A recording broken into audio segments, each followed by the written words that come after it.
tamer, looking brave and strong.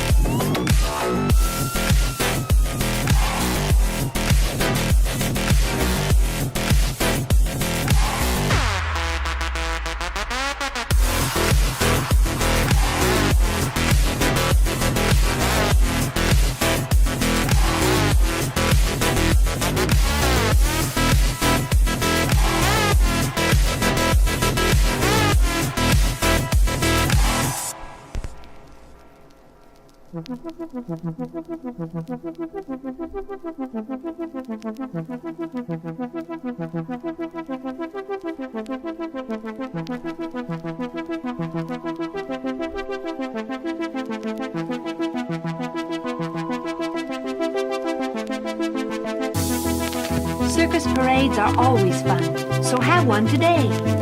Who would you like to be? A lovely white circus pony prancing and dancing in time to the music? A clown making funny faces as he hobbles along? Or a lion tamer looking brave and strong?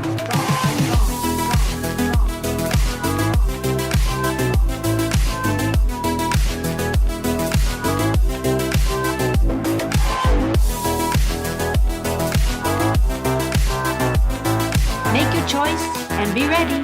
It's time for the circus parade to begin.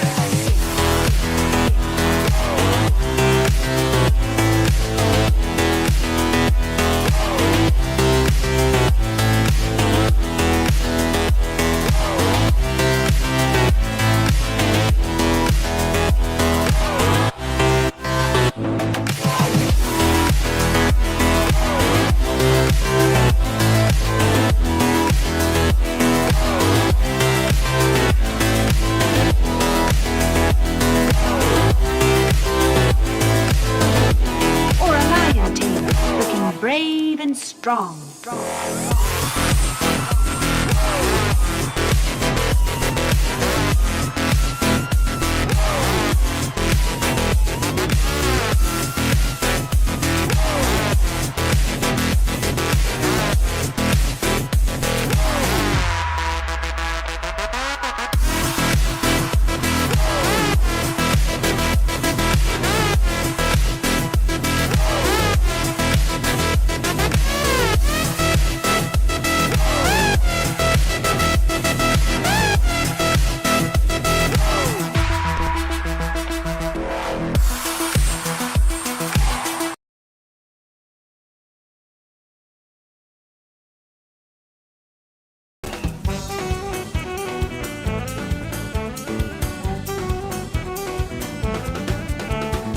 Good evening, folks. 30 seconds to showtime. Grab your seat, leave your drinks to the bar. Hold your breath, put your hands together. We present Sandra Bay's finest star, who has danced with the Mariner Guinea, who has dined with the Queen of Vermont. We trace the voyages of Sinbad, corresponded with the men who can't do Washington B. C'est pas la même chose que la vache qui rit. Et la vache est fort, mon ami. Your dog's dream, then.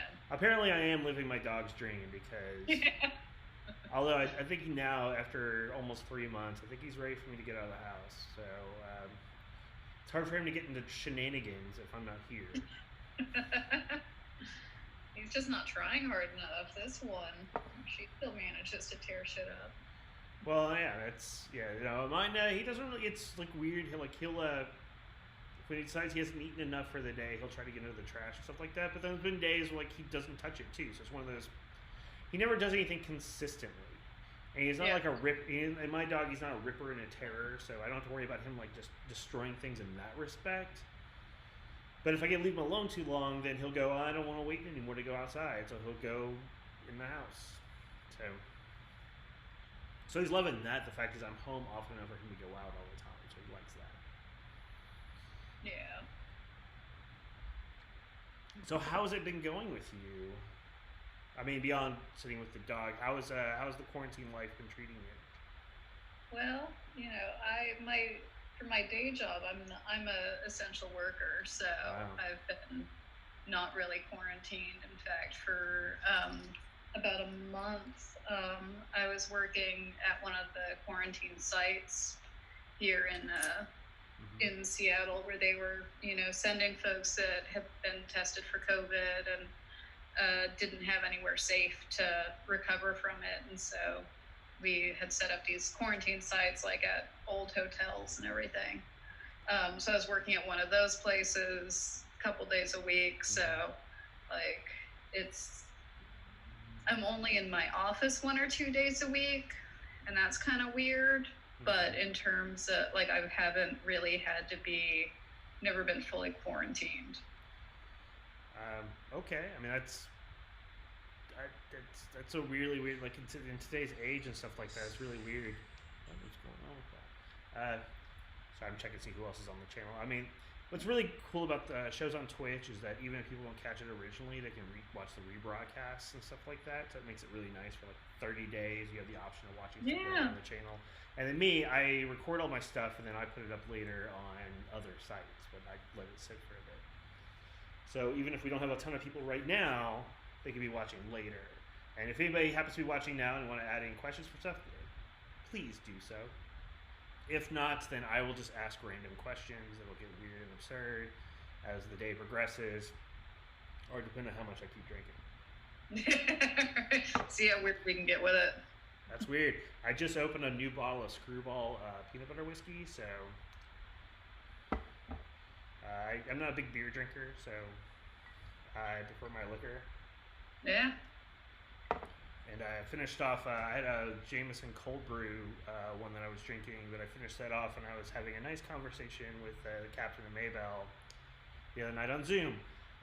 That's probably the one thing I've been happy about quarantine in a weird sort of way is like I hate being stuck alone because I'm very much a social person, being around people. But I've done more work, for lack of a better term, because of the social distancing. I wouldn't be doing this sort of stuff and like networking and talking to everybody, and wouldn't be able to do things like we probably never would have gotten around to making the pass the card challenge. Probably never would. I mean, it probably would have happened by somebody else, but it would have happened a lot more slowly. So, but I have nothing better to do, so I learned the technology. Yeah. No, I mean, I think it's been great. Like, I've really been enjoying seeing everything that everyone's coming up with. Like, I've friends of mine in New Orleans that do like daily concerts from their houses. Oh yeah, Thugsy the Clown's been doing stuff, and then like Dr. Sick has been doing stuff, which has been amazing from New Orleans. I know some people who do stuff out of Houston, Houston locals. Like there's a guy named the Mighty Orc who's a really great blues musician. I'm gonna have him this Wednesday for music at the Devil's Hour, and so he does stuff every week, and just that's all the good sides. There's just such great content, and I got lucky to get onto that disaster relief money, and so which has been like it's going all right, cool, and it's more than what I was getting paid before. It's basically because I turn that extra money and I just start giving it out to all my performer friends. Like, all right, cool, here's donations, or it's merch, or it's whatever, just to make sure they keep alive. Yeah, I mean, when I was working at the quarantine, I was making like, I was getting like overtime pay for that. So I was getting like time and a half, and then on like evenings and weekends, I was getting double time. So I was, super happy to be able to use that to like, send to friends or, buy things from like, costumers and everything, just so that I was kind of giving back to the community. I went on a crazy shopping spree because Molly Maguire, who was vending at the Hoop this year, she does it like yeah. So Jazz Fest got canceled, and so she had this sale that was like 40% off of her prints. So I went kind of berserk. Look, I saved $250. So but you spent $300. I mean, whatever. Deal, okay. Yeah. I've done those sales. I've been on those sales. Not that particular one, but some other stuff. Like I have some like curio friends who do curio shops and stuff like that. It's like, all right, cool. Like I just bought like this really cool like rabbit. I did the picture of the little weird rabbit clown that I know I got a deal on it, but it still is one of those. It wasn't cheap, but I know it was a lot cheaper than you probably was going to sell it otherwise. So yeah, I'm a bit of a sucker for that kind of stuff, but and especially when it's like, look, man, like I mean, losing an event like Jazz Fest in New Orleans, like that's a significant amount of someone's like annual income. It's not like, they lost like, Oh yeah, especially the vendor stuff. Like I think they just canceled Dragon. No, was it Dragon? Not Gen Con. They just canceled Gen Con. Yeah, So, Dragon Con apparently is still supposedly on. that's a little farther out. They're probably not sure yet, so they're probably just. I basically go on the assumption, I go, you know what? I'm not gonna worry about going anywhere, doing anything at least through the middle of the summer before I even think. Even if they still go on, I'm still gonna go. You know what? I'm just gonna stay home until. Like all the here in Texas, they just were like quote unquote 25% capacity at bars, and nobody's paying attention to that. And I just go, yeah, I'm not going to be a part of that mess. Even if the bars I know that I frequent that would be very vigilant on it, but to get to those bars would not be that way. So I just stay home and I do this. Talk to people on Zoom. I don't know. Yeah. How did you because I know you've been doing stuff for a minute. Yeah. How did you get started? Well, do you want the like abridged version or the? You're the one telling the story, so it's up to you. So I started with back in, was it 2002? I was doing belly dancing classes with this woman who was a fire spinner. And so I started learning fire spinning then. And that was like back in the days before like Facebook. I don't know if MySpace was around then, but there was a site called Home of Poi that had like kind of the like online bulletin board system. Okay. So I was working graveyard shift at a rehab center. And so most of my job was just making sure that like no one's having a seizure in the middle of the night, like I'm not having to call the hospital, and doing bed checks, making sure no one's like sneaking out and going to get high and then sneak back in. And so I spent a lot of time on Home of Poi and made friends actually with a lot of like the juggler folks in Europe, and was going to do my like, get your Eurail pass and backpack around Europe for the summer. Mm-hmm. And so I did that and like connected with a lot of the juggling community, and like especially in the UK. Went to the European Juggling Convention in Germany, and so I feel like I really, and obviously was like doing all this fire stuff, and that was what I did for the most part until, then I like moved to Germany for a bit. I came back. I was back living in LA and joined this like neo burlesque troupe, and I was their like variety performer. Mm-hmm. And it was an interesting troupe. The woman who ran it like was really good friends with Prince. She like grew up in Minneapolis, and I think she was like on one of his tours with him. Like she was really good friends with George Clinton and the P-Funk. We got to open up for them, which was pretty awesome.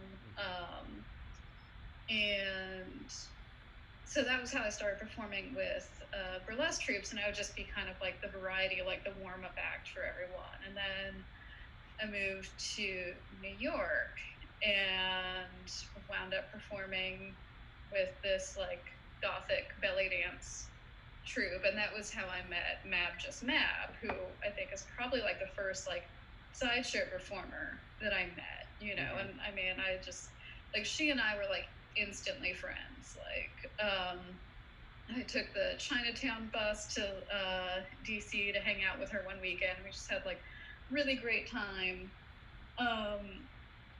And so then I moved to New Orleans, where I was doing my graduate degree. I was still doing fire spinning, but then I was also doing like some hula hooping,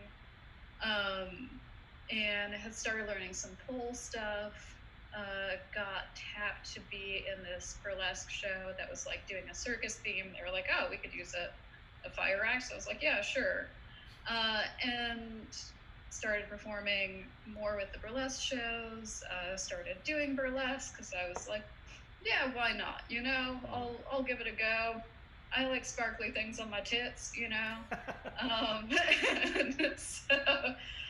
and but it was like I always loved circus and sideshow, and I, kind of had been, connected with these various kind of like circus sideshow folks and communities. The New Orleans scene back then was like, it was pretty much like all burlesque, and then you would have like one variety act in a show. Mm-hmm. And so that was when I started my show, which was Freak Show to Go, just to have like more variety, to have a show that was like more geared towards like circus sideshow acts that also had burlesque in it and also had live music. And Thugsy was a part of that. Sick was a part of that. And, I was just like, I was working as an investigator for folks on death row, and as part of that, I went all over the place, like interviewing witnesses, interviewing family members, and every time I would go somewhere, like I would connect with the community if I could. And so I wound up, meeting all these people all over the place. And, with Freak Show to Go, I also had this specific goal of like every show that I had, I was going to have out of towners in it, because I felt like New Orleans could be very insular, and there are people that just thought that it was like the end all be all of performance. And it's a great city, and there's a lot of great performers there. Mm-hmm. But I'd also been a lot of places and knew a lot of really amazing folks that also didn't happen to live in New Orleans. And so I kind of wanted to use that platform to like broaden everyone's perspective about like how many different performers and amazing people there are out there. Yeah. So, through all of that, I'd just gotten this like huge, I don't want to say like collection of sideshow people, but, I knew a lot of folks. And, being a social worker and like having also a degree in public health, like I think community is really important, relationships are really important, and so I decided that I wanted to build the Hoot as a place that like people in sideshow, that you could have like this thing where once a year you got to get together and hang out with your friends and like meet new people and work on being a better performer, and everyone can show off a little bit. And it kind of has become a much bigger, more like beloved thing than I ever would have expected, which is humbling. So yeah, that's somewhat abridged version. Started off in fire, and like somewhere in the process of doing Freak Show to Go, someone gave me Lula Hoop Guru, who she used to live in Dallas. I know. She had she had a bed of nails that she had made. She's like, I never use this, and I thought maybe you could use it. And she gave it to me like for Christmas one year. I was like, this is the best Christmas present I've ever gotten. So I just started adding more and more stuff to my acts, and it's like I feel like a lot of things, like, and I've taken everything I think from every community that I've kind of been involved with, whether it's like the burlesque community or the juggling community or sideshow community. I think they all have really incredible things to offer, and I always try to kind of bring the best of what I've gotten from those places. I know. Don't stop. Yeah, I know. It's just like, oh, bitch, I was coming. Into whatever I'm doing. I mean, one of the things that I love about the juggler community is I feel like it's much more open about like sharing skills and teaching people stuff. I think that like there's definitely in the I've also kind of been around some folks in the magic communities, like very much like everything is like top secret. How you do anything, it's like I know. Yeah. Which I get, because if people know how it's done, that's it's part of the act. It's like folks not knowing how it's done. Yeah, but even the people who are kind of in it, like, oh, not cool. You're kind of in the business. Hey, old humble guy, good to see you. He's the guy who was doing the part of the show. I was telling you earlier, like he was at the Memorial Day party. He popped over. He's the sponsor, stuff like that. Yes, thank you, old humble guy. Bottoms up. We have a few people in the chat now. Who I'm talking about? Who I'm talking with right now? My name is Jeff with the G. This is the G spot. Who I'm talking with right now is the wonderful Kali von Wunderkammer. I just like saying that because I don't get a chance to like use German accents or even speak a little German, so I'm always happy with it. And we're talking about Sideshow and stuff like that, and also specifically, we're also getting the idea is talking about a place that's near and dear to my heart, and I talk about it every week on my shows ad nauseum. I think people are getting tired of it. I don't care. I'm gonna still talk about it. Is the Great Southern Sideshow Hootenanny, who Kali here who founded, and so we're going to be talking about the weird sideshow stuff. There's a nice little crawl at the bottom underneath Kali there that actually the website to go take a look. There's lots of stuff. It's more than just I mean, well, it is primarily about the quote unquote year end festival-y sort of thing, which is the Great Hoot. But there's a lot of other stuff that's really great as far as it makes it worthwhile for people to be a part of. So I like it, and it's meant a lot to me, which is why I'm happy to help out any way I can and do stuff I can to help it grow and be better and be bigger. Yeah. Wow, man. I love seeing how many people have like grown with the Hoot. And, like this year especially, I felt like we had so many people that performed that, like had been coming and like, like you know, who had shown up and performed, and we had, Becky Ritz, who was like just like came last year and was called on stage by Monsters of Schlock to be their like audience volunteer. Oh yeah, Becky, I've known her for a few years now. Here we get Carco Vice asks if the cone ever comes off the dog. Probably somebody you know. And then Phoenix Fire just dropped in all the way from the Great White North to say hello. Hi. Yeah, so the cone coming off the dog is up to her. She right now has staph infection in her paws, and she keeps licking them. So that's why. Yeah, it's your own fault. Oh, it's Karkovice is Fred. Oh, okay. Fred's my coworker. Yeah, he goes, ha ha ha, I'm Fred. Okay, sounds good. You knew this about Malka. I think you're just trying to be inclusive. I'm part of the show. Yeah, there we go. Smiley face, yes. Old Humble Guy says Becky Ritz, it really is a force of nature, and that is true. I was the first person who put a mousetrap on her tongue ever. It's mine and my Chris Broken and Scabs the Clown's fault that she's involved.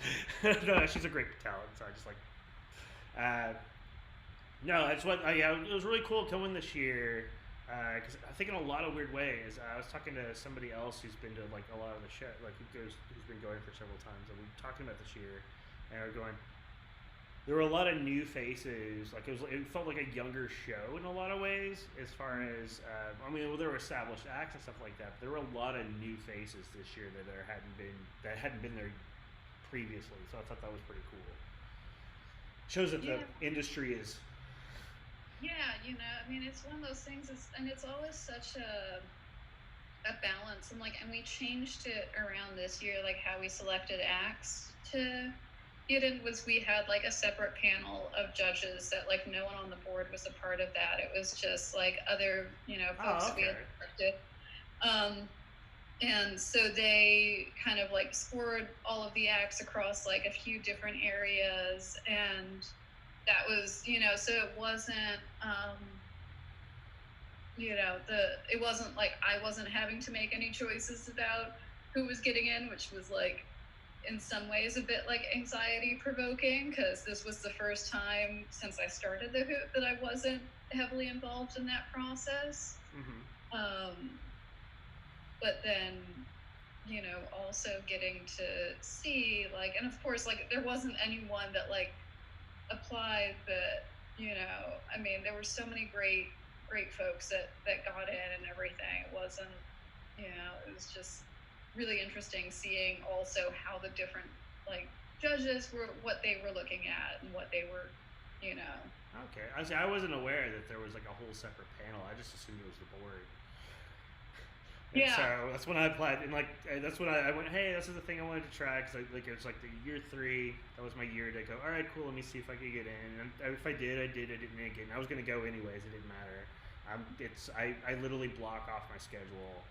I don't take work. I schedule time off. There are 2 things I do, and that's one of the things I always do every year, and I'll be doing it again this year, because by March we should be normal ish. But I mean, there'll probably be some stuff I have to do a little bit extra to make sure everybody's safe. But I think by then should be able to have some sort of performance stuff again. So Yeah. at worst, we'll do really cool virtual shows. I mean, that's always an option Yeah.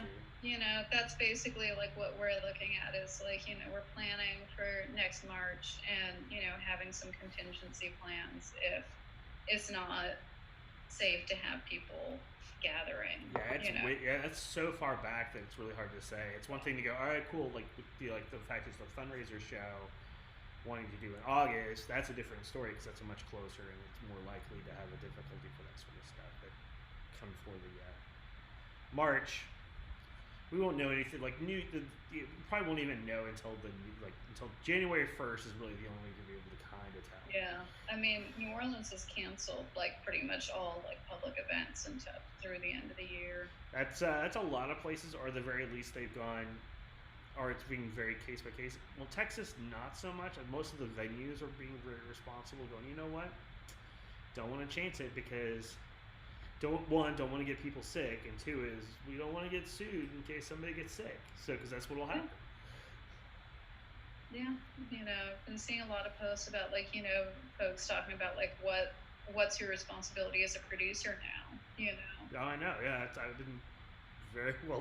My things I go until I basically go until the venues are like deemed 100%. I'm not even thinking about producing any shows. That's at least here, and most people I know, the producers here in Texas, are the same way. They're going unless they can go 100%.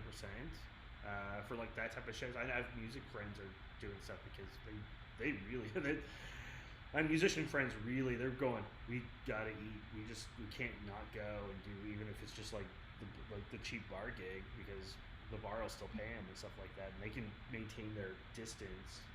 But all the other people, like all the burlesque shows that I know of, are nothing live. At least through September. Some people who were booked out till the end of the year were cancel this stuff, but a lot of other people were just doing the sit and wait. But I don't know. I don't plan on going to any major events until August. So that's the only thing. I have tickets for a show, but it's not until August, and it's an outdoor festival type of show. So I'm going. It's outdoors, so maybe that might be okay. Yeah, I mean, I think it also depends in terms of like what kind of like facilities, like if there's like bathroom facilities and that kind of stuff, like any surface, how they're keeping that. Well, yeah, I think that's what they're probably still evaluating, so that's why they haven't canceled yet because it's like a big open area, so it's just if they can figure out a way to do the bathroom stuff, they probably will keep doing it. I don't know. Nope. Anyway, so we kind of got into as far as how you got involved with how you got to be who you are, and kind of talked about like let's talk Hoot proper. How did that actually become how did that actually become a thing? I mean, it's one thing to go, all right, cool, we're gonna put the show together, and then suddenly it quickly snowballed into a much bigger thing than you probably anticipated. Yeah. But how did that come to be? So like literally so when I was working as an investigator, I was driving from New Orleans to Houston because I had to go interview a witness at Harris County Jail, and it was like I think must have been in August of 2014, and I just kind of like put this post up. It was like, hey, because the winter before had been when they had the polar vortex that like came through and really kind of wreaked havoc on like I felt the mental health of a lot of folks up north. And so I was like, hey, what if there was like a thing in New Orleans, people could come and like, just hang out and do shows and just kind of put it out there. And it was one of those posts that I got so many people commenting on it. And so there was like so much excitement just around me casually throwing it out there. That I was like, well, okay, I guess I should do that. And Reggie got a hold of me. She's like, if you're really thinking about doing this, you got to talk to James Taylor. I was like, okay. And so she connected me with James Taylor. For anybody who's not curious on who Reggie is Reggie Boubounche, who has been on the Devil's Hour show. Just making sure names are known. Yeah, she's the best. Yeah, she is. She's awesome. Anyway, get a talk with James Taylor, who's also amazing. I will get him on here one day. I'll have to book like 6 hours, just because I know that's how long it's gonna be a conversation. Right? No, I mean, and for anyone that's not familiar, James Taylor is the world's foremost historian on anything like sideshow, any kind of weird entertainment type stuff. Like, yeah. James is the man. He is one of the original folks. Well, Shocked and Amazed is his publication. He started with Kathleen Kotcher. And he's just amazing. And so, Reggie put me in touch with James, and because he had spoken with Franco when Franco started the Sideshow Gathering up in Wilkes-Barre. Oh, yeah. Which I never got to go to because I found out about it after I moved to New Orleans. And then it was just with work and everything, I wasn't able to take that time off to like travel up to Pennsylvania. And so I, messaged James, and he said, yeah, give me a call. And so he was like, look, I'm going to tell you the same thing I told Franco. Like, don't do it. You're crazy. Don't do it. But if you're going to do it, and, and so he and I chatted for, probably a solid hour and a half. And I was coming out to Baltimore. I think I was going to a training that time. I don't think I was actually like interviewing witnesses. And so we wound up meeting up in Baltimore and chatting some more. And he was like, yeah, if you're going to do this, I'll come down for that. And, kind of told me what he would need in order to do that. I was like, yeah, sure, I'll make that happen. And so like the first year of the Who, I lost a lot of money that first year, it was, but, people seemed to, and there was a lot of stuff that like, was just like, cause it was me putting it together. Like I didn't have co-producers that first year. It was literally just me kind of building this thing from the ground up and, sort of doing my best to make it work in New Orleans, which is, it's its own like entity. I mean, knowing how to do stuff in any city does not mean that you necessarily know how to do it in New Orleans. So, it wound up like the thing wound up happening, and people wanted to come back, and Reggie and Tommy Gunn got a hold of me and said we'd like to be involved to, make it better, which wound up working out really well, because by the time the next year came around, I wasn't living in New Orleans anymore. I moved to Seattle. So that would have been, I don't know if I could have handled producing in New Orleans, like, as a single person living on the other side of the country. So yeah, and it was really Reggie's idea for us to become a 501c3, and my friend Otter, who provided housing the first few years of the Who for a lot of people, she's a trip in and of herself. Like, okay. Yeah, Otter is like a whole other just combination of stories, but she's awesome, and she put me in touch with through the guy that was working on her taxes for her, that she was like trying to get together and file taxes for the first time in her life. He put me in touch with the lawyer who helped us become a 501c3. And that took a little while. And yeah, now we are our own, as of July 2018. We are a registered nonprofit, so not a bad deal. No, it's not a bad deal for you. That's because usually that's trying to get the 501c. That's a nightmare in itself. It's not an easy thing. Anybody who's tried to do it, I've known a few people who've done the work. It takes a lot of times. Old humble guy. It's the guy who does the distillery of the whiskey I got. He just wants to say, first off, it's almost always good advice when it comes to setting stuff up as far as shows and things like that. At least in the beginning, you just expect to lose money, which is true.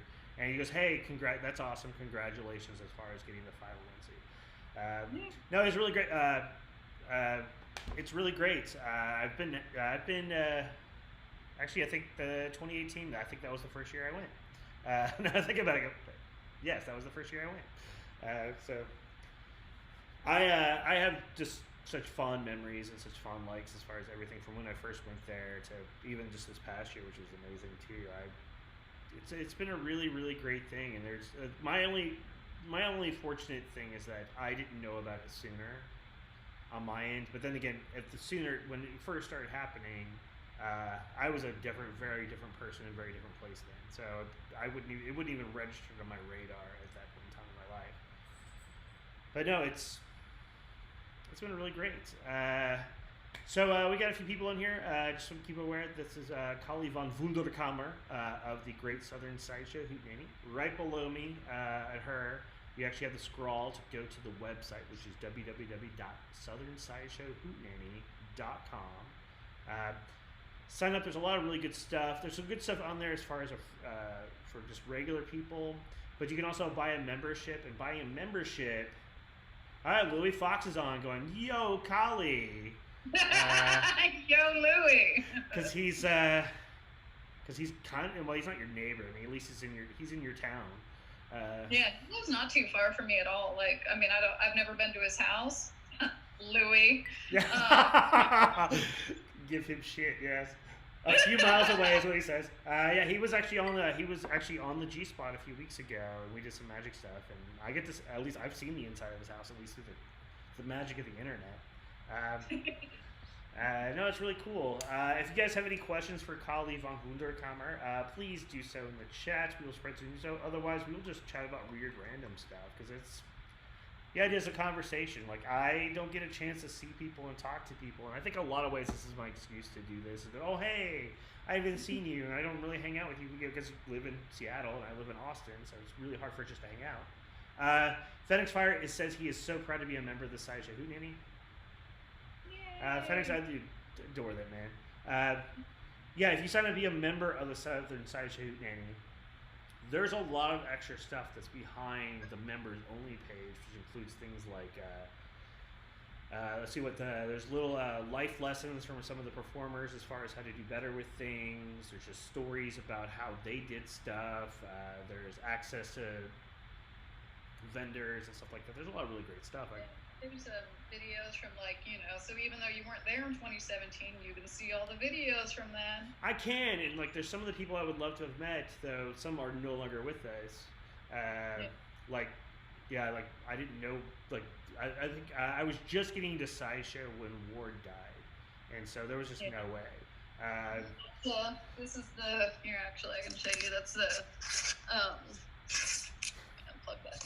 So that's the thing. That's from the year that Ward was there. I don't know if you can see his signatures right there. Oh, no, but I can see the picture. It's a great picture, yeah. Yeah, that is Steve Blickenstaff designed that. Oh, okay. Yeah, Yeah, he is most well known for doing a lot of the Cramps albums, and he also did Volume 8 of Shocked and Amazed. So, yeah, he was our special artist that year for, we started in 2016, we started having the featured artist poster. So the first one was James Mundy in 2016. Okay. Steve Blickenstaff and Robert Kreisa. The other ones I have not yet framed to put up. Yeah, I've got the last 2 years posters, and I've got them actually hanging on my wall right over here. Nice. So it's really cool. And then I've got 3 posters. The other one's for Dan Block. Also, hopefully, another great performer. Anybody? We got several people. Anybody have any questions for Kali or even myself? Because I'll talk about whatever. I don't care. I don't. People who watch the shows enough or know me that there's no subject taboo for me. I'll talk about whatever and stuff like that, even if it has nothing to do with. Well, we can talk about stuff that's not side chat. We can kind of talk about Kali's real life up to a point because gotta keep that. Gotta keep a little bit of lines there, stuff like that. Otherwise, let's see what's some other fun stuff. Who have you been? Who were you most? Who were you most excited to see this past year at the Hootenanny perform? And it's not disparaging anybody else, but you can always have. I know it's your children; you're not supposed to have favorites, but who did you really love seeing this year? So there were a few things that were exciting about this year. Like I was really excited about Tom Wall. He's an amazing juggler. Oh, he's amazing. I'm actually gonna have him on next week's Devil's Hour. So nice. Yeah. And I mean, I feel like everyone that comes through there is just like such amazing human beings, and I just love getting to chat with them and connect with them. So I was really excited to see Tom Wall's performance. There were 3 people in there that were part of kind of original members of Freak Show to Go. So that was also kind of like a little reunion for me. I mean, Dante, who you've seen. I love Dante. He's one of my favorite magicians. Sorry, Louie, but Dante is amazing. So. Yeah, no, he's also an amazing trumpet player, which he is like. Louie, ouch. I go, Louie, you're amazing too, but dude, Dante is a whole different level. You guys are different. It's apples and oranges. I just love seeing Dante. Well, and Dante was part of Freak Show. He was one of the first people, and he was with Freak Show to Go from when I started it in 2011. And so we had a live band that would accompany every show, and he would play trumpet with the band, and then also do performance and part of the show. So it was Dante, Chatty the Mime, and Sam Aquatic were all part of Freak Show to Go. So it was really wonderful to kind of have them and get to hang out with them, and that felt, like a little mini reunion. And Sam is a contortionist who was on American Horror Story and is just fantastic. I was super excited to have the Monsters of Schlock back. It just doesn't have to be this. No, it doesn't say Monster Schlock for anybody's watching the thing. No, that's a hat. I and myself, the Monsters, and Louis Fox on the chat. We all went and got ourselves dope hats. Tom Wall was with us, and he still kicks himself for not buying a hat that day. He should. And missed opportunity. Him and Nathan McScary were with us, and they were not into the hats for some reason. And then Tom told me later, he goes, "I should have bought a hat." I go, just gonna have to come back next year and get one. if they're still there, I don't know. I mean, hey man, whatever it takes to get people coming back. Oh no, I'm gonna drag people kicking and screaming this year if necessary, as far as going to the show. So no, you don't say, "I don't have it there." No, just I can't. I go, we'll make it work. Just come to the show.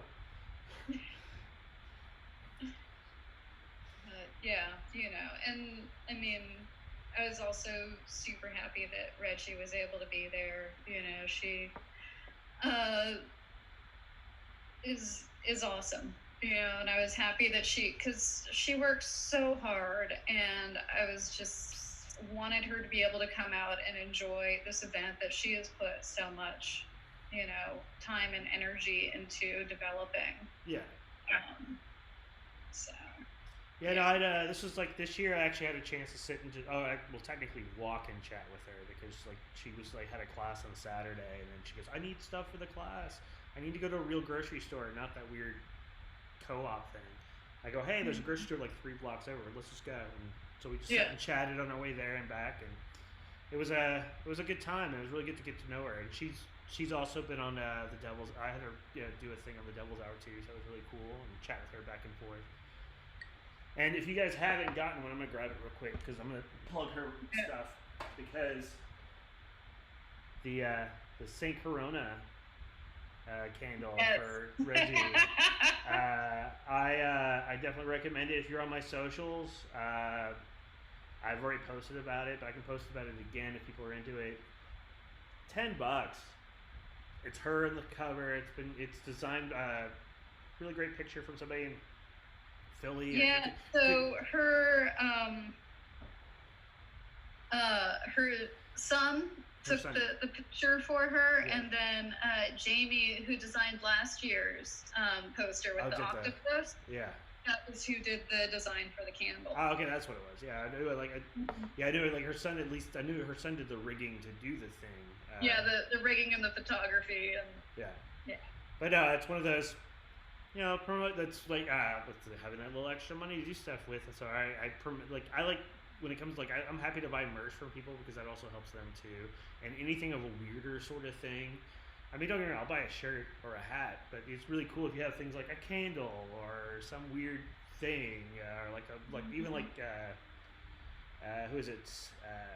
Like the Freak Show Deluxe, they'll have the little medicine, their little medicine bottle and stuff like that. So that's the stuff I like doing the weirder things to put on that way. I can put on I have a little shelf here of all my weird knickknacks and oddities and cabinet curiosity stuff. So I'm all about promoting that. Yeah. All right.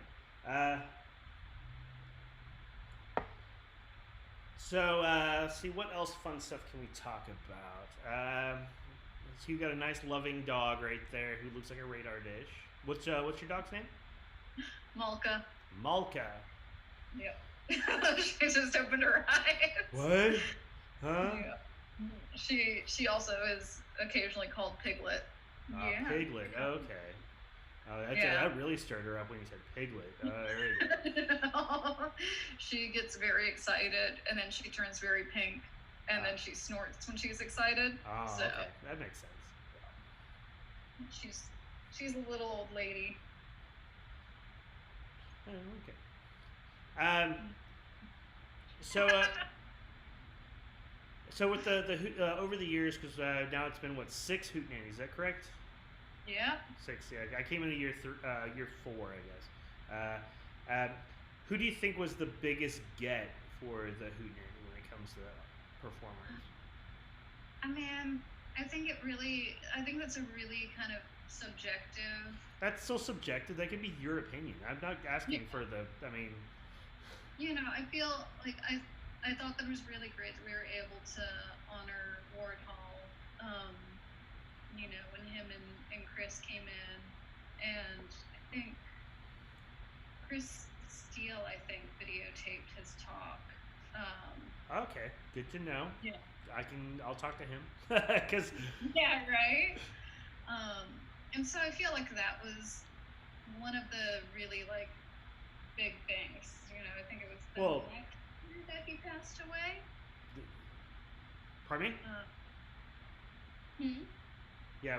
The fact is, you guys, it's like I think it was because that was what. And that was also the year that we had Red Stewart came and the Lady Diane came, and they and they both swallowed swords together.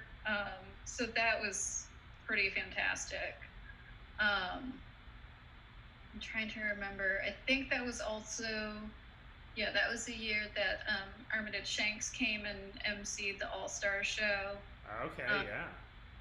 And I mean, he's one of my really good friends. He used to come and stay with me in New Orleans, all the time, and so it was, we flew down there together.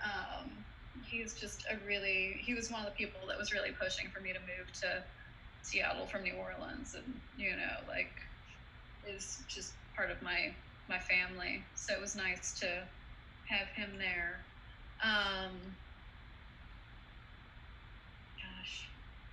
2018 is honestly kind of a blur, because I'd lost my mom and had her memorial the weekend before the Hoot, which I had thought would maybe give me something to be distracted about it, and that turned out to not be the best decision I've made. So I was kind of a crying wreck during that whole weekend. And don't remember most of it. I spent a lot of it hanging out with AJ and his daughter Zadra. Oh Earlier today, I did a live thing for a Memorial Day concert, and I did a live mentalism bit that I learned from AJ that year, 2018. Nice. And I bought his book too, so I have the Golden Rule Schmoozing over there. But he sold a trick that year, and I bought that, and we sat and had a long conversation about how it works and how to make it bigger and better. And I since have made it even a little bit bigger, and I figured out how to do it through social distancing. So, and it went really well. The person I did it with through the Zoom call that was broadcast, he dug it. So he's even on the call too, or like an old Umbo guy did through with the old Umbo guy. But yeah, no, AJ is a treasure. Yeah. I've always dug him. Yeah. 2018, literally, that was my first experience. Other than I knew Scabs and Nick the Vegan. I knew here from Houston, and I literally went, all right, cool. I'm gonna go support. They were both in the show, so I'll support my friends. Bought tickets and went, and then suddenly I didn't realize that I was running away to the circus after going to it. And that's exactly what I did. Made really good friends with like Gigi Deluxe and all these other people, and just kind of went from there. And so I'm really happy that I'm a part of the organization now. For those people who aren't aware, I am the head of the social media for the Hootenanny. So any performers on there, they want to be promoted for stuff, send it my way. Yeah. I'll keep an eye out, and like anybody who's an alumni, if I see you do a show, I'm gonna make sure to promote, because that's how it works. I just promoted a thing for the Tom Wall, so it'll be cool and fun. I can't wait to see what other people do, but because people will reshow, this will get reshowing, so that's why I did this. But if you want to make sure you get priority to get social media, make sure you're a member. Because that's how it works. Part of the deal for signing up to be a member is you get my extra expertise about spreading stuff far and wide, and I know a thing or two about putting stuff together too. So that's why on a shoestring budget. So, what are your favorite acts that you've seen? Like, what are the from the Hoots? This past year, Tom Wall was next level. Yeah. That was amazing. Who else was really good? I mean, it's one of those things like after I love everything that happens. I don't get me wrong. I love Louis every year he plays Louis. I'm not just saying that because he's on the thing. And he'll text me if I don't say anything. But no, I always have a big. I always love. Louis. Oh, really? I'll get a text if he does. No, it's Louis. I've always loved Louis every year because I think he's performed the last few years, and I've loved every year and dug it. Hot Todd Lincoln always continues to impress me. He didn't play this past year, but the year before, he was really good. The Monsters, of course, and then the Weird Sleeping Horse was Dr. Finnegan's Circus from last year. Yeah, they killed it. It was amazing. It's one of those things like everybody goes, oh yeah, like when you guys announced the winners of the Hoot, and we're going, everybody just goes, yeah, of course. There's just no way not to after watching that show, that weird variety TV show that they put together. Yes, Finnegan's was fantastic. Finnegan's was fantastic, is what Louis Fox is saying, because and they've been on the Devil's Hour already once. But I said, hey, I want to do this thing. They go, all right, cool. Here's all this stuff. And so as time progresses, I'm going to keep releasing more product of theirs because they keep sending me things. And they're really good people. And I bought a shirt from them. I'm trying to think who else. I'm trying to think of some cool, like, smaller acts that, people don't realize. Cake last year was really good. I enjoyed. Cecil the Sad Clown. I've seen him a couple times. Always amazing. Sad that he couldn't be out, even if he couldn't just come out, but it happens. Those are like I'm trying to think every year, I was going like this and this and this. Gigi Deluxe, she performed the first year I was there, she performed I think on the Legend stage, and I met her, that's when I met her, and then we watched the thing, and then she actually, like my first proper show to produce, I did a sideshow thing. She came out and performed. She just went, hey, I've never been to Texas before. I'll come do it. I go, really? She goes, yeah. And then she booked a couple other places in Texas. And so she came down, had a great time, stayed at my house for a day. She still wants to steal my dog. No, so yeah, I think those are the highlights. I mean, everybody, to be fair, everybody I loved, I've watched, I've been amazed by, and like all the troop stuff, like even the troop night stuff, like with like Old City last year, and like Tinderbox last year, and then this year, Soul and Stitches killed it. Cheeky Monkey, I was talking to Matt Griller about how that ended up being happening, and so I was going, dude, they were amazing. So Yeah. I'm really happy to see all these acts, and some of these people out Texas, you don't see a lot of this stuff out here because most people half the people are like northeast and trying. I mean, for viability for them to travel down here isn't easy. So Yeah. Yeah, I mean, it was kind of my dream that, like, people will be able to do kind of like a circuit, where, like, they don't just come down for the hoot, but, like, can, like, book shows, going down and then afterwards, Yeah. But, so maybe that's something you can make happen. That's actually like we're like when the coronavirus first hit, there's actually a Facebook group of just people in Texas who are like Texas Sideshow members, and literally like they were going, all right, things are getting locked down, and I just did hey, can we do a thing, and we'll call it like the Texas 10 in 1, have 10 acts, and a blow like an extra money blow off to go old school like that, but it could be like it could be whether it's classic or really good neo kind of that punk like very punk rock sideshow that had really stemmed from the 90s. Mm-hmm. And that's what's mostly around here in Texas is mostly the punk rock sideshow. I mean, I like since living in Austin, that's where most of the old school punk rock sideshow people live here. So yeah, I mean, Mr. Lifto's there. Lifto does. He actually, I didn't realize there's a bar I go to, and he's one of the bartenders. And I didn't realize it was him until I became friends with him on Facebook, and I went, "Oh yeah, that guy."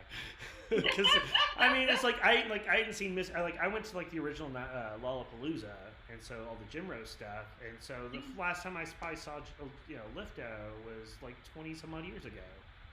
You look different after 20 or so years. Yeah.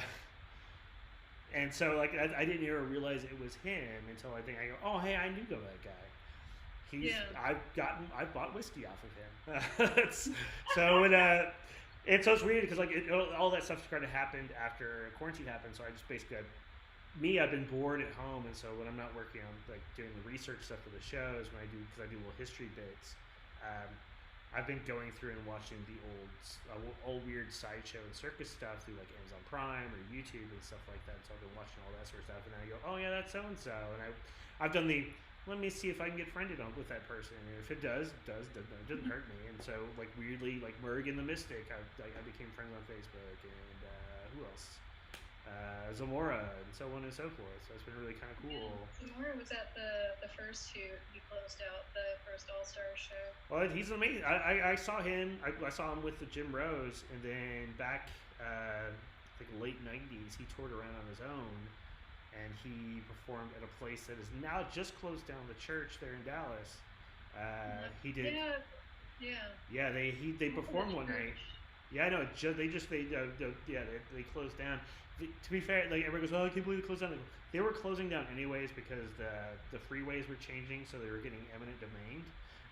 But it's one of those. It just sucks that they didn't get a little bit more time to kind of get people to go into it. Yeah, I mean. Like they couldn't do like a closing party, No, they couldn't. That's really what they couldn't get at least another month or two out of the place to kind of just close it out, right?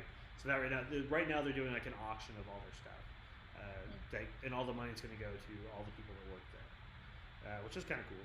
Anyway, that's why I saw Zamora again was there, where they took over like the dancing night for the church for goth. They just go, "Oh yeah, we're doing this weird session," and like that's why I saw Zamora and this guy named Flex, who was like a rubber band kind of guy, and then like a strong man and stuff like that. A lot of fun. I had the option to go see him in Vegas. Then I asked somebody else about the show, and they go, "Yeah, it's fine if you really, really like it. If you want a bigger bang for your buck for like something else," they told me to go to a different show, so I went to the other show just because I went.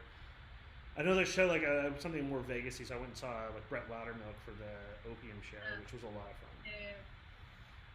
Yeah, I'm at Zamora in Houston doing a show with Jay Braggart and. I know Jay. Yeah. Yeah, and I don't even remember how I got booked into that, but it was like a little like we had like kind of freak show to go. Some of the folks went out there and did it, and yeah, met Samora then, and he came out and did a show in New Orleans that I did as like a one-off show. Yeah. Called Zombiester. Um, which was great. Like it's kind of a pain in the ass for me to show you the poster, but like the poster for it is fantastic. Oh, I'm sure. Yeah. Yeah, and my friend Kitty Chaos like hosted it as like drag zombie Jesus. Sounds so amazing. Yeah, Thugsy did some act where he was a preacher who turned into a zombie to I Can't Get You Out of My Head, and he was like eating brains. He like had like a wig that he put put Jello in it and something else, and so he had someone wearing it so that he could like eat their brains. Oh, that's so good. Oh, that's amazing. It was so ridiculous. That is ridiculous.